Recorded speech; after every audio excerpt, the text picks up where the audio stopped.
buenas amigos metaleros, ¿qué tal? ¿Cómo estáis? Soy de vuestro anfitrión aquí en el canal del Dragón de YouTube Oro Plata. Hoy vamos a hablar de dinero, vamos a hablar de deuda y vamos a ver cómo el dinero es deuda. El dinero fiduciario, ojo, el dinero que manejamos ahora mismo. Algunos estarán rascando la cabeza y diciendo, pero ¿cómo? A ver, dinero, deuda, no, y si yo tengo dinero, no tengo deudas. O yo, a mí me comen las deudas, no tengo un duro, no tengo un chavo, esto a mí que me lo expliquen. No, vamos a ver.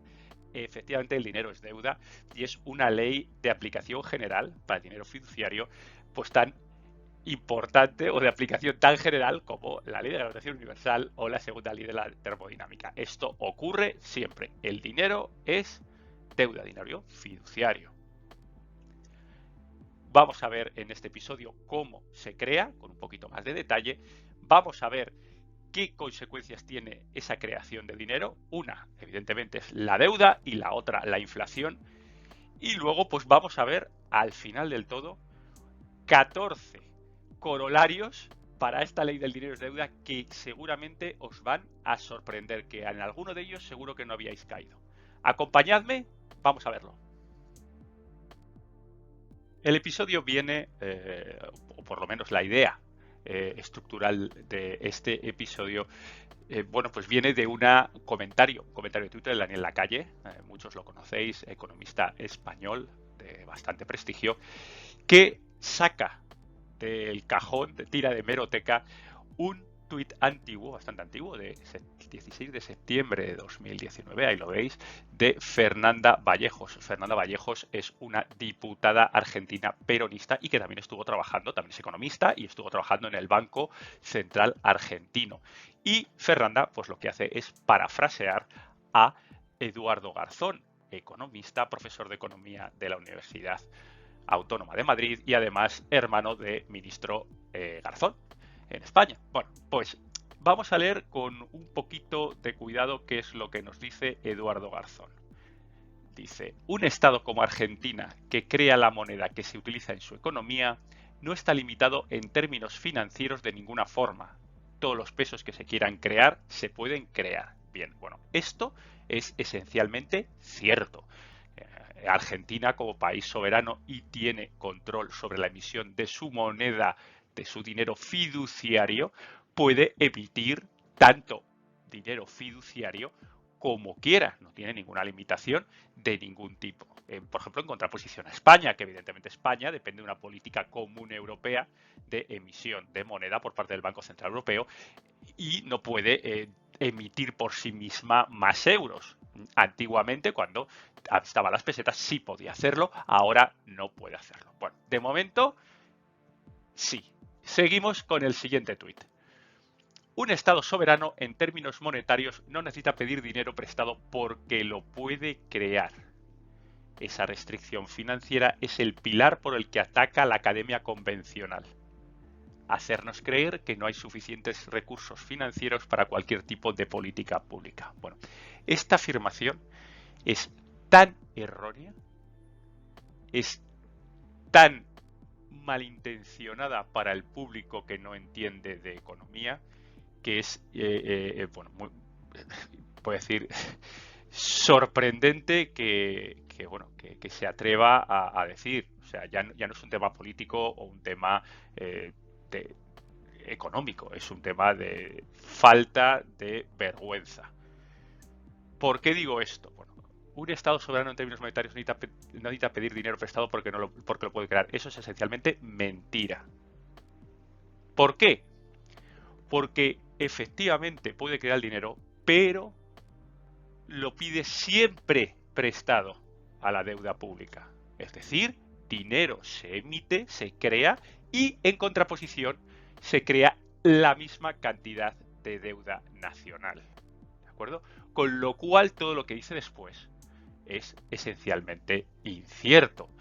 Por supuesto que no hay suficientes recursos financieros para cualquier tipo de política pública, porque hay una deuda detrás. Aplicaos esto a vuestra economía familiar o doméstica. Esto es como si os dicen que no os podéis comprar un yate o un jet privado porque, bueno, pues eso, pues porque vais al banco y lo pedís y que no hay problema, el banco os lo va a dar y la deuda no la vais a tener que devolver o la deuda nos olvidamos de ella.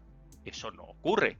Por supuesto que puedes ir a un banco a pedir dinero para comprar un jet privado, pero luego tienes que abonar esa deuda con intereses. Pues lo mismo le pasa al país. Entonces pensar o hacer creer a la gente que un país puede emitir dinero sin ningún tipo de contraprestación y sin ningún tipo de obligación es mentira. Y por supuesto, ocurre lo que ocurre, que Argentina se creyó lo que dijo Eduardo Garzón y ahora nos encontramos con una Argentina en enero de 2023 con un 98,8% de inflación. ¿Por qué?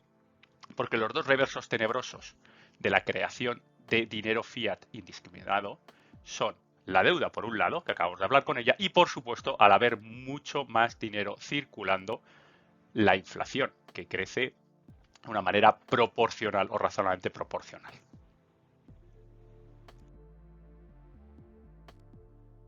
Nuestro buen amigo Manu en Twitter, Manu Rojano, nos dice, en La Casa de Papel te hacen creer que cuando imprimen dinero no roban a nadie, para hacerte creer que cuando el Estado emite constantemente moneda no roba a nadie. ¿Qué razón tienes, amigo Manu? Y no solo lo hacen de esta manera que comentamos, a través de la inflación, sino a través de la deuda nacional. ¿Qué quiere significar esto? Que cuando hay una impresión de dinero indiscriminada, dinero fiat, ¿de acuerdo? Se crea, como hemos hablado, una deuda nacional que alguien va a tener que pagar en un futuro.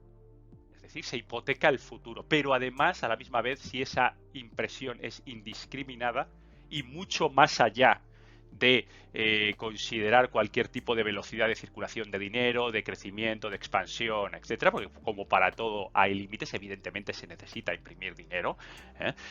Bueno, pero cuando se nos va la mano, como ha pasado con Argentina, se nos va la mano muchísimo, pues se crea también esa inflación, que es una manera de robar en el presente. Es decir, estamos hipotecando el futuro para además que nos roben en el presente. Y en ese sentido va el tuit de nuestro gran amigo Manu. Banco de Inglaterra, vamos a ver el origen de todo. ¿Cómo se crea el dinero? Pues nos lo cuenta en apenas una frase. La leo en inglés. Most of the money in the economy is created not by printing presses at central bank, but by banks when they provide loans. ¿Esto qué significa? Bueno, pues que la mayor parte del dinero en la economía es creada no por impresoras en los bancos centrales, pero por, ojo, bancos creando o otorgando préstamos. A ver, ya sabéis que evidentemente cuando hablamos de impresora, y aquí nos lo ha colocado Manu, lo hacemos un poco de forma alegórica, un poco con chanza. ¿De acuerdo? Nadie cree que todo el dinero se hace imprimiendo. No, el dinero, como se crea, es mediante dígitos en un banco, en un debe y en un haber, cuando se da un préstamo o un crédito. O sea, cuando hay una deuda. De nuevo veis, genero dinero cuando genero una deuda. Y las dos cosas van siempre de la mano. No puedes tener una cosa sin la otra.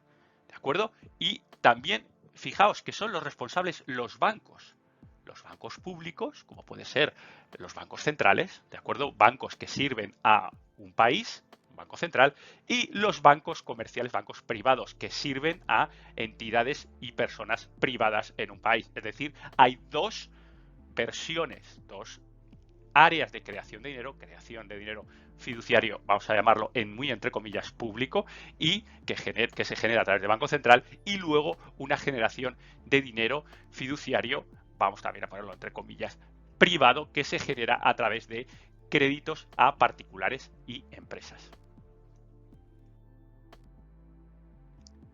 Para que veáis hasta qué punto nos roban con la inflación, usamos lo que es la denominada regla del 72, una regla así facilona para no tener que calcular, es una simplificación evidentemente de los intereses, del cálculo de interés, de formulaciones económicas, pero bueno, una cosa que sirve para calcular rápidamente y tener una pequeña idea, noción de lo que hablamos de retornos según tasas de interés. Por ejemplo, es una regla súper fácil de ver. Se trata de que se puede calcular el tiempo en el que se dobla el capital según una tasa de interés fija. Es decir, en este caso, por ejemplo, vamos a colocar un 3% y la idea es saber en cuánto tiempo voy a doblar mis 100 euros o mis 100 dólares. Esos 100 euros o 100 dólares se van a transformar en 200. ¿De acuerdo? Entonces, bueno, es tan sencillo como decir 72 entre 3, entre el 3% son 24 años. ¿Qué significa? Pues que en 24 años, en vez de tener 100 dólares, tendré 200 dólares. ¿Cómo funciona la inflación? Pues funciona exactamente al revés. Si nosotros tenemos una inflación del 8% y usamos esta misma regla del 72, si nosotros tenemos 100 euros o 100 dólares ahora mismo, 72 entre 8 son 9. 9 años. En 9 años vamos a tener un poder adquisitivo equivalente a la mitad de ese dinero fiduciario. Tengo 100 euros guardados en un cajón, los saco con una inflación del 8% mantenida, evidentemente, ¿eh? Los saco dentro de 9 años y con esos euros voy a poder comprar como si fuera 50 euros ahora. He perdido 50 euros, la mitad del valor de adquisición. ¿Qué es lo que comenta Daniel Lacalle? Pues el tema de Argentina. Claro, ya no estamos hablando de un 8%, estamos hablando de un 98,8%.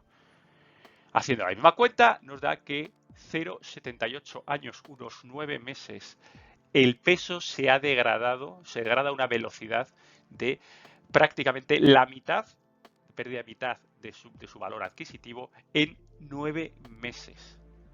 Y todo eso gracias a las políticas de expansión económica que nos comentaba Eduardo Garzón. Estos son los resultados dramáticos, como siempre, para la población de a pie que tiene la impresión de divisa fiat. ¿Cómo se genera esta deuda en la parte y este dinero en la parte privada que hablábamos, que muy entre comillas? Bueno, pues es lo que comentamos un poco. Hay alguien que necesita una cantidad de dinero para un proyecto, pues por ejemplo comprarse una casa y firmar una hipoteca. Imaginaos, 200.000 dólares. Bueno, pues el banco aprueba esa hipoteca. Fijaos el detalle, cuando los que habéis pedido una hipoteca, sabréis que el banco pide garantías. Evidentemente te pide pues tus ingresos, tus activos, pues todo, de tal manera que tú puedas respaldar la deuda que se va a crear cuando generen ese dinero fiduciario. Recordad, se genera dinero fiduciario, te lo dan, pero a la vez se genera la deuda que va totalmente unida a ese dinero fiduciario que te han dado. Y el banco quiere saber cómo vas a pagar esa deuda y, por supuesto, los intereses. Aquí, bueno, pues se firma el acuerdo y simplemente se genera lo que hablábamos, unos dígitos que en la cuenta del señor D aparece 200.000 dólares, ¡plim!, de repente. Entonces el señor D evidentemente puede recoger ese dinero y pagar a la persona que le vende la casa. Esa persona, pues que luego a su vez va a comprar un coche, va a hacer otros proyectos, es decir, hay una inyección de 200.000 dólares en el mercado. Pero el señor D se queda con la deuda de esos 200.000 dólares, por supuesto deuda más intereses. Ese dinero nuevo que hay en el sistema, esos 200.000 dólares, están respaldados por los 200.000 dólares de deuda que tiene el señor D. Pues para los países funciona exactamente igual que para las personas, para las empresas privadas o las personas individuales. Se genera el dinero de la misma forma, generando deuda. Es decir, en este caso, el banco que presta el dinero al país es el Banco Central del país que sea. Y bueno, pues y es exactamente lo mismo. Se expande el balance, es decir, hay un activo y un pasivo dentro del Banco Central, se emite un nuevo préstamo al país que, bueno, pues servirá para pagar nómina de funcionarios, etcétera. Es dinero, al fin y al cabo, que se va a inyectar dentro del sistema económico, ¿de acuerdo? Y que queda reflejado en el otro lado con un IOU, es decir, una deuda. Genera exactamente igual. Yo te doy tanto dinero para que pagues a tus funcionarios y que pagues infraestructuras, que pagues lo que tengas que pagar, pero me queda una deuda y que vas a pagar, por supuesto, con un cierto interés. ¿De acuerdo? Ahí veis cómo de nuevo, se crea una deuda para crear dinero. Fijaos aquí lo que dice, money is not transferred but instead created out of thin air. Bueno, no es que se cree de la nada, volvemos a repetir, no se crea, se crean dos balances, un positivo y un negativo, que hace cero. Entonces tú puedes crear una misma fila de positivos y una misma fila de negativos porque su suma es cero. Es un juego de suma cero, pero que esos positivos sirven para financiar el sistema. De esta conclusión de que el dinero es deuda, podemos extraer 14, no sé menos que 14 corolarios. Seguro que muchos os podéis imaginar cuáles son algunos de ellos, pero a lo mejor os sorprendo con alguno. Fijaos, el número 1, el dinero es deuda y la deuda es dinero. Depende de qué lado se vea. Evidentemente, por el lado del banco es dinero, por el lado de D que acaba de pedir un préstamo es deuda. Yo le debo al banco tanto dinero. Es decir, siempre que sea deuda o que sea dinero es esencialmente lo mismo, depende por el qué lado lo veas, si lo ves del lado positivo o lo ves desde el lado negativo. Otra cosa que siempre nos dicen nuestros amigos políticos, que el dinero no es de nadie, o dinero público, no, el dinero siempre es de alguien. ¿Por qué? Porque la deuda siempre es de alguien. No existen deudas de nadie, igual que no existe dinero de nadie. Siempre tiene un dueño, el dinero y la deuda que lleva asociada. No puede existir dinero sin deuda. Vamos a la tercera. Bueno, con una excepción. Y aquí estamos hablando, por supuesto, de dinero real, no dinero fiduciario. El oro como dinero real y como reserva de valor. Y ahí lo dejo, Bitcoin. Chicos, Bitcoiners, los que me estáis escuchando, me estáis viendo, a ver qué opináis de esto. Bitcoin como dinero, pues sí, puede ser. 4. La única manera de generar dinero sin deuda es quemar activos ya pagados o usar trabajo energía existente. ¿Qué significa esto? Que vosotros de turno para generar $200.000, lo único que hay que hacer es trabajar durante bastante tiempo y eso es dinero sin deuda, porque esa deuda viene de otro lado, pero realmente no tiene la deuda, la tienen otros. Esa es una de las maneras, es decir, usando trabajo y energía, eso sí, $200.000 o 200.000 euros, pues va a tener que trabajar, pues eso, algunos añitos. O bien, quemar activos ya pagados, activos que no tengan deuda asociada. Por ejemplo, si un banco central o un gobierno quiere generar dinero fiduciario sin aumentar la deuda, puede vender sus reservas de oro, por ejemplo. Quema activos, y en este caso el activo por antonomasia, ya pagados para tener ese dinero fiduciario, ¿de acuerdo? Toda deuda genera intereses. No hay deudas sin intereses y nadie se entiende que pueda existir deuda con intereses. Entonces, todo dinero genera intereses en el otro lado, es decir, en el otro lado del balance, en el positivo. Yo tengo cierta cantidad de dinero fiduciario metido en una cuenta corriente o una cuenta remunerada y me va a dar un interés.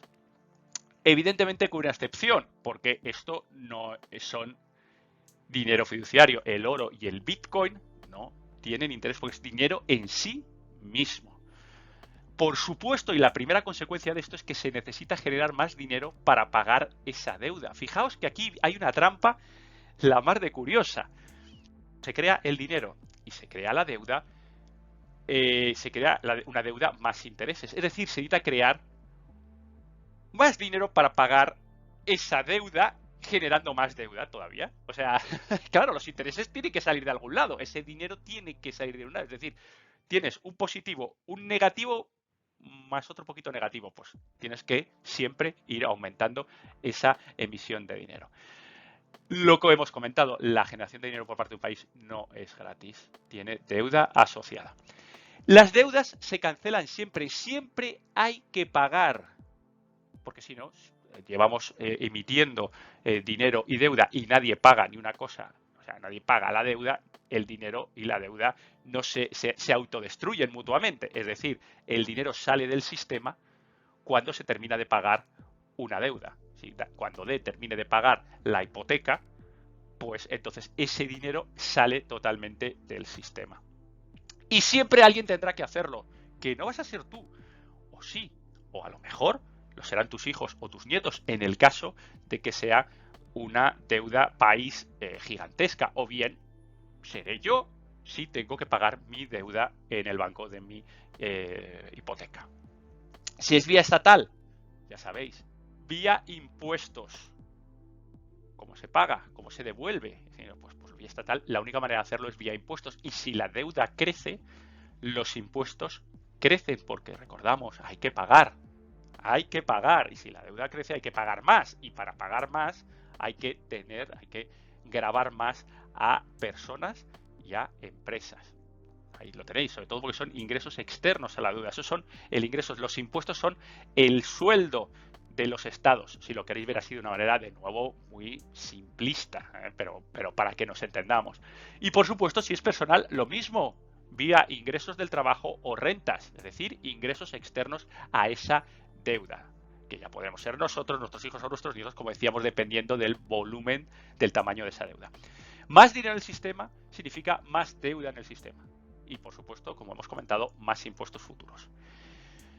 Quien primero tiene acceso al dinero deuda tiene ventaja capital. Esto sí que es esencial. Cuando el país emite dinero fiduciario y tiene una deuda, o cuando un banco emite o hace un préstamo a alguien, cuando siempre ese tiene la ventaja. Imaginaos, esto lo voy a explicar de manera muy sencilla.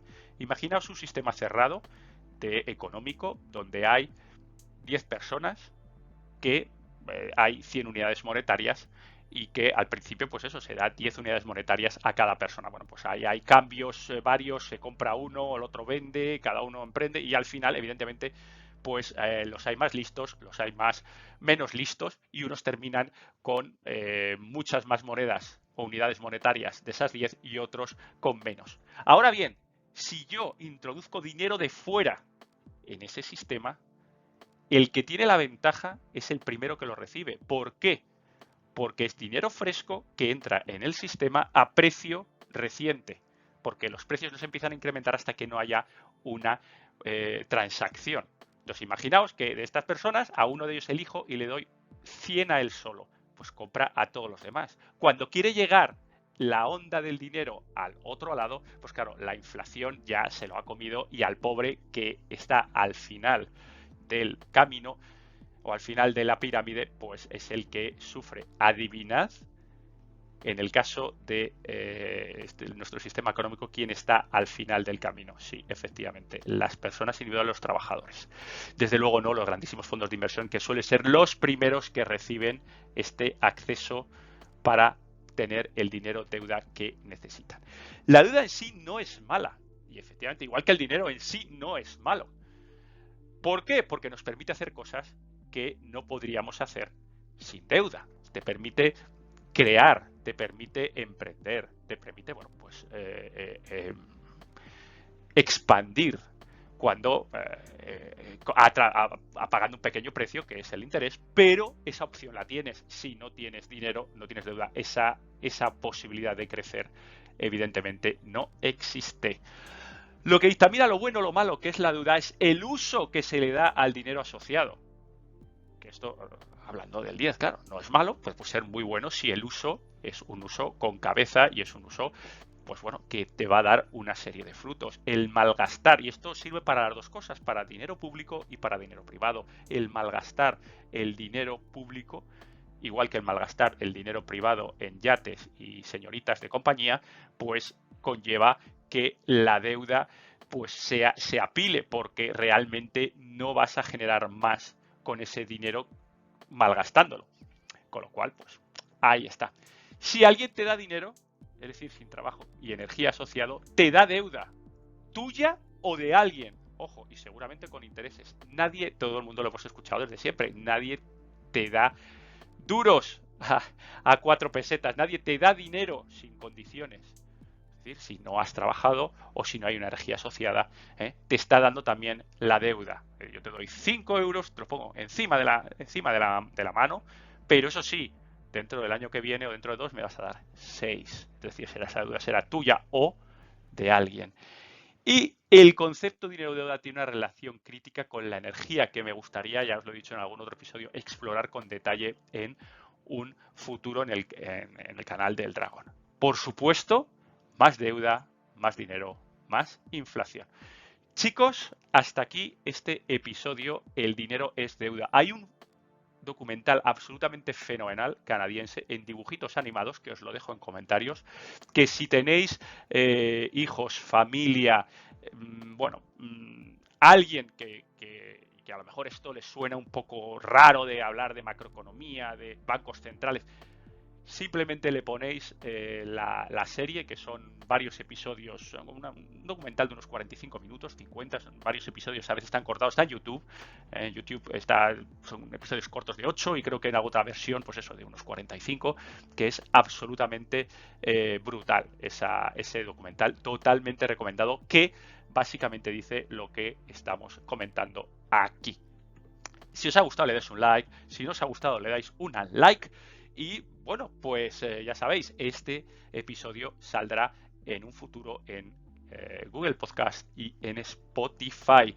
Chicos, suscribíos, que nos encanta ver cómo la comunidad metalera o informada financiera sigue creciendo. Hasta la próxima. Adiós, adiós.